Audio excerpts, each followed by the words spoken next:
People often ask me to show them signs of socialism in our society. And I think it's kind of funny because once you start seeing them, it's kind of hard to unsee. And that can also be kind of unsettling. But if you want to face reality, you have to face reality. And that's what this show is all about. Facing reality with a smile and with a commitment to truth.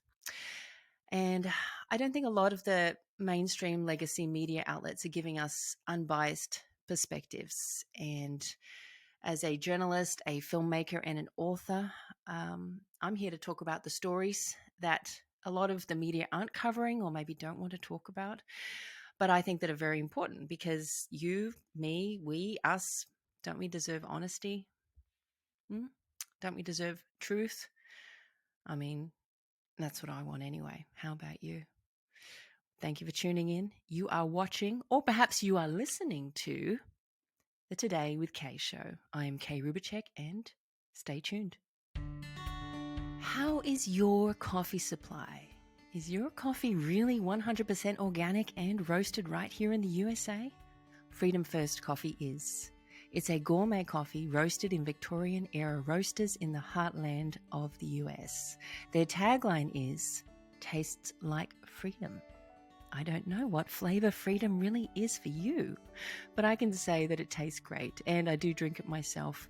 So why don't you give it a try?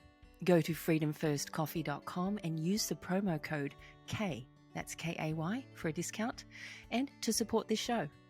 I like to say we vote with our dollars, so buying your coffee from Freedom First Coffee is a delicious way to vote for freedom.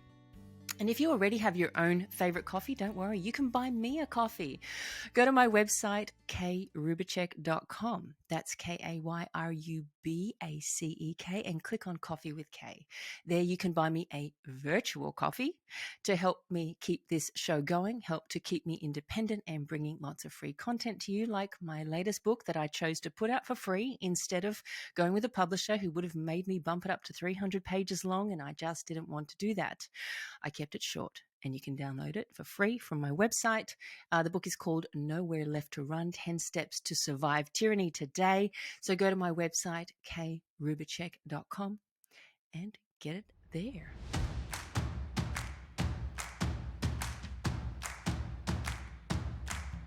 Okay, first I am looking at, let's get into some of the latest signs of socialism creeping into the limelight. Isn't it great to shine a light on these things? I'm going to call them the good, the bad, the ugly, and the beautiful. Not because socialism is beautiful in any way, but we'll get to that part later. Let's start with the good. Okay, so you may have heard that PayPal decided to start fining people for spreading disinformation, intolerance, and discrimination. Okay, if you didn't hear about it, well, now you did. So last month, PayPal released a statement notifying all their customers that if the customers, we're talking about individuals and small businesses here. We're talking, any customer of PayPal, and a heck of a lot of people are using PayPal. If their customers violated their new acceptable use corporate policy, that they could be subject to a large fine. We're not talking a $50 fine here. We're talking $2,500. That's a lot of money. And now the fine was for spreading what the company was calling disinformation. They didn't define disinformation, and we'll get into that in a minute. But this new policy was slated to go into effect in November 3rd, ironically, right around the time of the midterms. How convenient. Now, the good thing is, see, we do have good news. PayPal got massive public pushback for this, and it forced them to take it back. PayPal has issued a press release stating that it will not fine you $2,500 for supposed information. And it didn't say that it just said it was an accident. They made a little mistake. Whoops. It seems like more than a mistake. Okay. Now, if that doesn't sound like socialism, does it? The company made a mistake. Oh, okay. That doesn't sound like socialism. But it's this disinformation term. It's this politicization of private aspects of a person's life. This is policing words, actions, thoughts of an individual and penalizing you for it. That's what PayPal was trying to do. And we've seen that happen in other situations. We've seen cancel culture, this concept of canceling people for not liking their speech, challenging freedom of speech, really. So that is politicizing private life, where you want to do business, you want to sell a service or a product, and a company that is servicing you says, I don't like what you are selling, and if what you're saying is offensive to me, I am going to not only cancel, well, they didn't say that they're going to cancel people using PayPal. They took it the next step of actually penalizing and say, I'm going to fine you. Now, how can a private company do that? How can they fine you? I mean, they're not the police, right? They're not the government. They're not the IRS, but they are saying they're going to fine you. That's what they said they were going to do. Okay, now they're not doing that now. They did go back on it, but that's somehow, they didn't explain how this new policy got into their existing policy. But to go into someone's personal account is basically, it's not really fining, it's stealing that money from your account. That's what they were going to do. Now, socialism is always politicizing all aspects of life. And if you do not follow party line, then you are penalized in some form or another. So PayPal's actions really are following that socialistic, communistic approach. And using disinformation, that term disinformation is really a heavily politicized term as well. It's not clearly defined. The definition of what is disinformation is a moving target. It's whoever is holding enough power to state, well, this is disinformation today, but tomorrow it may not be disinformation. We see that again and again. We're going to see that in another story coming up, actually. Now, the really good thing is that, we have to pay attention to the wins that we get every now and then, because we do get more than we remember, because bad news sells, right? Bad news sells. I'm actually going to make a t-shirt that says bad news sells, but I'm not buying. If you would like that, if you would get a t-shirt like that, or a postcard or a pen, let me know, because I really want to make that. Bad news sells, but I am not buying it, or I don't buy it. Something like that. I'm going to figure out something like that. Okay, so bad news sells, yes, and that's why we see bad news all the time, but good news exists. So instead of just focusing on PayPal doing something really bad, let's focus on we the people who publicly were outraged, had a massive backlash. PayPal has lost a lot of money. Stock went down by 6%, and now that's we're talking millions of dollars here. Now, boycott PayPal, cancel PayPal, delete PayPal were all trending in huge numbers. PayPal was saying it's an error. They did change their policy because you did something about it. And if you didn't, someone did something about it. So I think, the takeaway from that is read the fine print and speak out about it. It's important. We need to know what we're signing up to, and the terms and conditions. We're going to have to start paying more attention to that.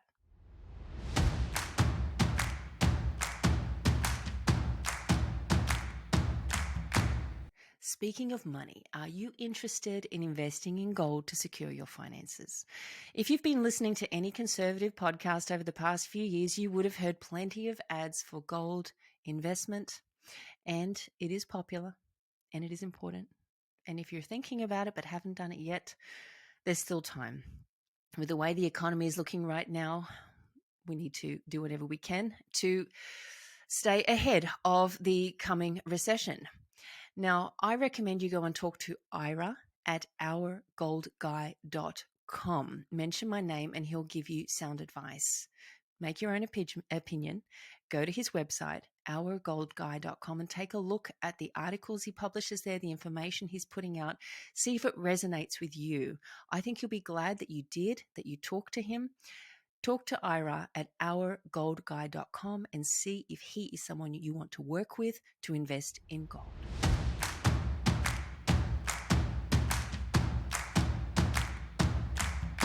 Okay, looking at the bad news. Okay, so I did say we're going to look at the good, the bad, the ugly, and we're at the bad now. There has been a new outcry for a bill passed in Australia. Now, it was passed last year that allows for forced vaccinations of citizens.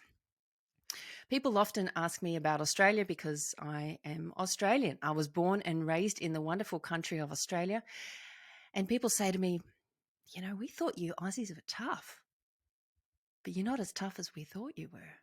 That's a little bit offensive, but we're not all Crocodile Dundee. That's just the truth. And we have a different founding in our nation of Australia. We don't have a constitution that says we're all equal under, one nation under God. We have a different situation there. And what happened with COVID lockdowns, really tested the Aussies. And I can say that, there's a lot of brave Aussies out there, but a lot of people have put their head in the sand, and we need to start paying attention. So this happened last year, but there's been quite a few news reports about this just in the past week. And so that's why I wanted to bring it up, because we should be paying attention. So Western Australia, that is on the west side of Australia. Australia is basically the same land size as the United States.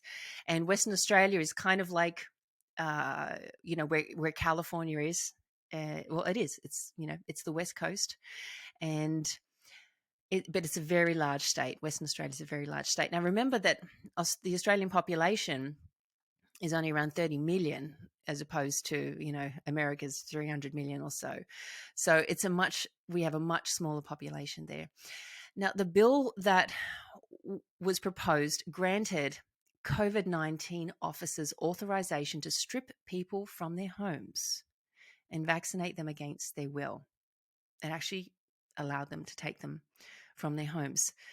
Now, the language was kind of vague, but it's very broad.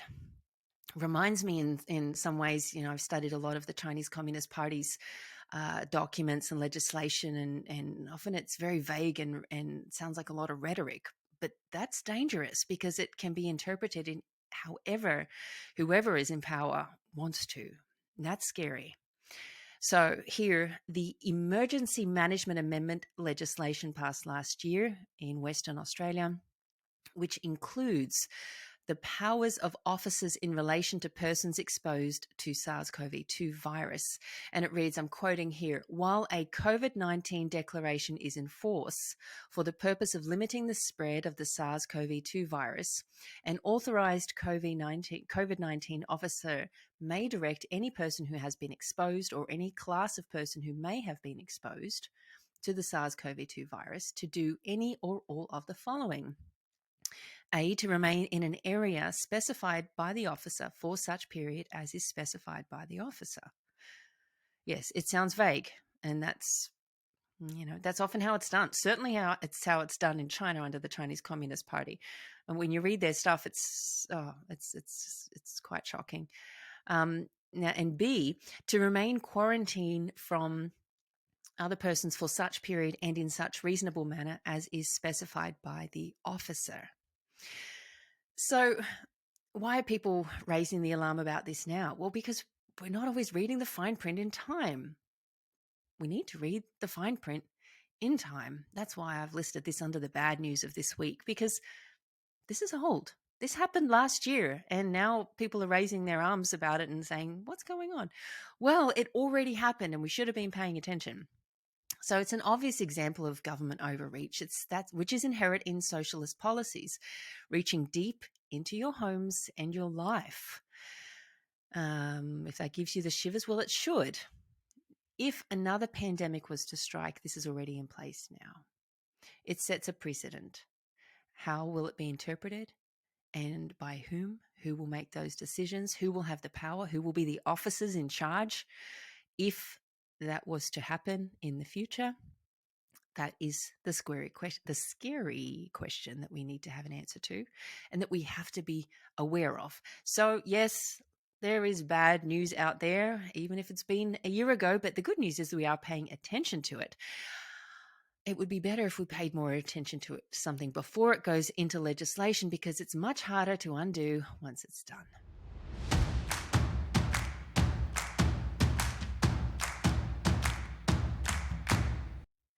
Now, the ugly news. Hypocrisy and lies about the US southern border. Do you remember the whipping narrative that the legacy mainstream narrative told us about? You know, we were told that there was Border Patrol officers whipping illegal aliens coming into the country. Well, one, I knew it wasn't true because I've been to the border and I've spoken to Border Patrol agents. I've talked to many of them. I've talked to National Guard. I've watched them and observed them for hours, days.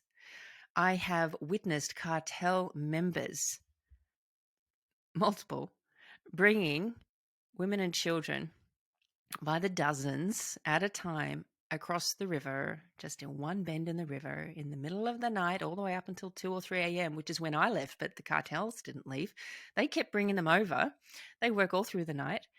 And they had no shame. They were so brazen. We had our camera lights blaring at them very brightly, and I thought, gee, that might scare them off. No, they loved it. That it helped them bring their cargo, human cargo, over the border, the river. The river's the border. This was the Rio Grande River in South Texas.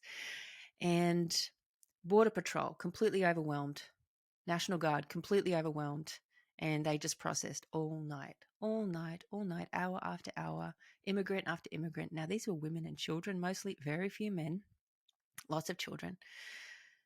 And they all got the sympathy vote from us, absolutely, and from everyone there, National Guard, Border Patrol, helping them very kindly, setting up. They had set up a temporary station to process these illegal aliens. They're not immigrants, right? They're not coming through normal ways. I'm an immigrant to the US, and I can say it's very difficult to get a visa here going through the normal way. And that's a good thing. But these people were not doing that. They're called illegal aliens. We've got to get the terminology right. Meanwhile, just behind us, in the middle of the night, there was other rafts coming across where there were no Border Patrol guards, because they were completely taken away here, consumed by the decoy of women and children right in front of us, drugs, and likely other runners who wouldn't be accepted, young males or criminals. Arms very well could have easily been being brought through right behind us. We did see rafts crossing behind us, but it was in the dark and no one was there to meet and greet them as our Border Patrol were here. No, our Border Patrol, my goodness, they are so patient. I've never seen something like it. It was unbelievable. So, when I heard the story about Border Patrol officers whipping illegal aliens, I just knew that was just ridiculous, absolutely ridiculous. But could I prove that it was a lie? No. Now I can. A new email reveals that DHS Secretary Mayorkas, that's the Department of Homeland Security Secretary Mayorkas, was alerted by top public affairs officials, the DHS's top public affairs officials, that the whipping narrative behind horseback of Border Patrols, the photos, was not true. Now, he was told that 2.5 hours before he went on to a press conference to say that the images were horrifying, and basically saying that, yes, this whipping had happened. But we know now that it didn't happen, and he knew about it. This email was obtained by the Heritage Foundation. Great work, Heritage Foundation. after they filed a Freedom of Information Act request with the Department of Homeland Security in March this year. They were seeking communications about the whipping incident. The DHS didn't produce the documents. So what did Heritage do? They sued them in June. And last week, finally, after being sued, the DHS turned over an initial batch of emails. And that's how this was revealed. Kudos to the Heritage Foundation for actually following up a story and exposing a lie. Wow. Now, socialism basically says lying is acceptable, lying is expected, especially from officials. It is a system based on lies. I have a problem with that. How about you? Now, another lie from socialism is equality. Isn't socialism all about sharing and caring and loving each other equally? Well, that's another lie. And this hypocrisy is, especially surrounding the border issues, become more and more obvious these days. So, think about how some state governors recently decided to share the load.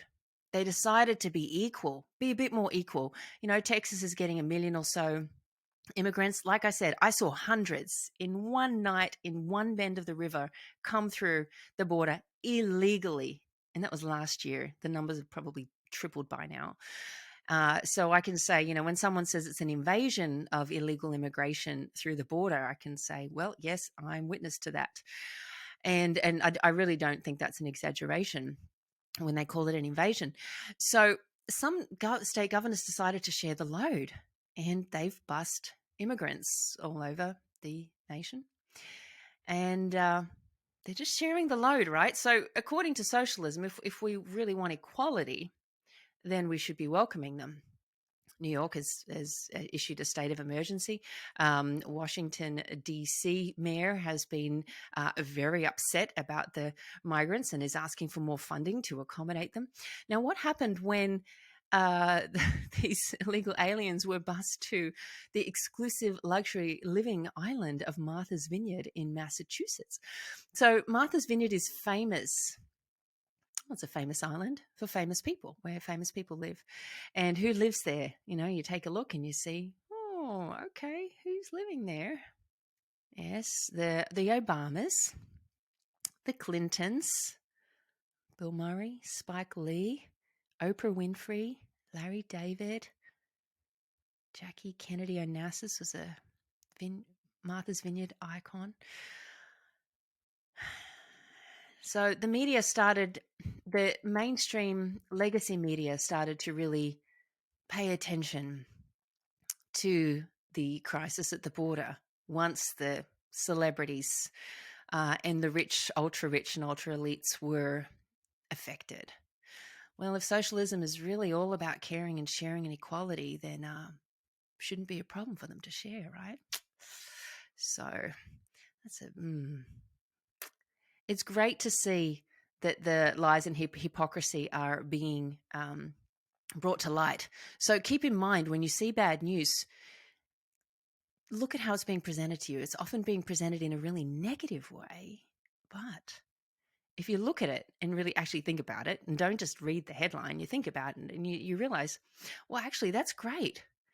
Okay, yes, it's very bad that Secretary Mayorkas knew that he was lying when he was saying that the whipping narrative was true.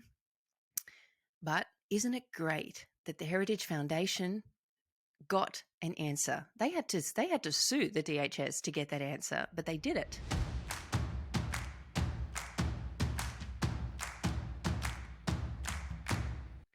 I promised you the good, the bad, the ugly, and the beautiful. Okay, dear friends, I find nothing beautiful in socialism. I'm trying to find beauty in everything, but I struggle to find beauty in socialism and communism because they advocate for death, they advocate for lying, cheating, stealing. I just don't really support that. But there is beauty all around us. There is beauty in truth. There is beauty in nature. So no matter how bad or stressful or crazy things seem to be in the world, there is beauty and light in the world all around us. So take a little look at this. This is winners of the Royal Meteorological Society's Weather Photographer of the Year competition 2022. When things seem really bad or overwhelming, and you take a look at an image like that, this is the winning photo.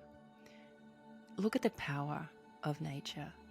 That lighthouse is man-made, but that storm, that wave behind it, that is not man-made. That is the power of nature, the hand of the divine. Whatever you believe in, that is God's work. If you're listening to this on a podcast, I put some music on for you. I hope you're enjoying this. Take a little break from the craziness of our world. Just spectacular. I like to look at these images and remember how powerful, how miraculous this world is, how powerful the Creator is. When you remember that you are also made by the same Creator and with such miraculous divine beauty and human nature, you can take a step back from the bad news and take a big deep breath. Things don't seem so bad. Wasn't that a nice little break from just talking about the evils of socialism and the scary things seeing around us? Everyone's feeling the pressure right now. Everyone's feeling the pressure economically. They're feeling it psychologically. That is something that, if you take a look at my new book, Nowhere Left to Run, 10 Steps to Survive Tyranny Today, I talk about that, where socialism, communism tries to, it specifically targets us through our pocketbooks, through economically, and it specifically targets us psychologically, and it uses media manipulation and propaganda, and gee, they're so good at it. They've been honing the skills for a long time. If you want to know more about that, go to my website and download my book. And my website is krubacek.com. That's K-A-Y. It's KAYRUBACEK.com. Okay, and to end the show, I want to thank everyone who sent me an email or sent me a question, either through email or social media. I really appreciate you. I love getting these emails, and I got an email today, this week, from someone who says, I am really enjoying your book. I would like to have a book discussion with my family and friends. Do you have any suggestions on how we can approach this for lasting impact? So they're referring to my book, Nowhere Left to Run, 10 Steps to Survive Tyranny Today. And in the book, I do go through 10 steps. And what I realize is that, this question is exactly what I've been thinking about for the past week. I was like, gee, I need to turn this into a workbook or something like that, where it can be more. The solutions are very practical that I put in my book, but we need to remember to do these things, and it's that they're not new things that I thought up myself out of thin air. These are things that people have talked about in general. It's just that I've presented them in a way that's short, succinct, and practical, I believe. So I've been thinking about this question too, and then so when I got this email this week, I thought I'm going to bring this up because this is my favorite question of the week. Now I'm going to put this back to you. I am going to do a workbook. I am going to answer that question by making an addition to my book. And once that's out, I will let you know, either through this show or through my email mailing list. So please join my email list from my website, or subscribe to this channel so that you will know when the updates come out. And I am also looking for how to have lasting impact. When we change something in our lives, or when we learn something and we want to improve our lives and do something for the better, you have to actually do it. It takes real effort, and you have to share it with others. You have to talk about it. You need to make changes in your life. You need to remind yourself. Often people say it takes 21 days to change a habit. You got to pick one thing and work on it for 21 days. So let me put this as a challenge to you. What are you doing to have a lasting impact on yourself and those close to you? And I don't care which aspect, even I don't care even if it's got nothing to do with my book. If you haven't read my book and if you haven't read the 10 steps, totally fine. What are you doing that is reminding you to keep having a positive impact on society? For me, I started this show. It's not easy to start a show. It's not easy to put yourself out in front of the camera if you're someone like me who prefers to be behind the camera. But it reminds me to keep those things, those 10 steps, top of mind for me and put them into action, to take my own advice. That's what I'm doing. Now, what are you doing to remember the things that you've learned and to not get distracted by all the shiny, shiny, shiny things out there buzzing around us in media and all the technology devices that are trying to control your life? What are you doing?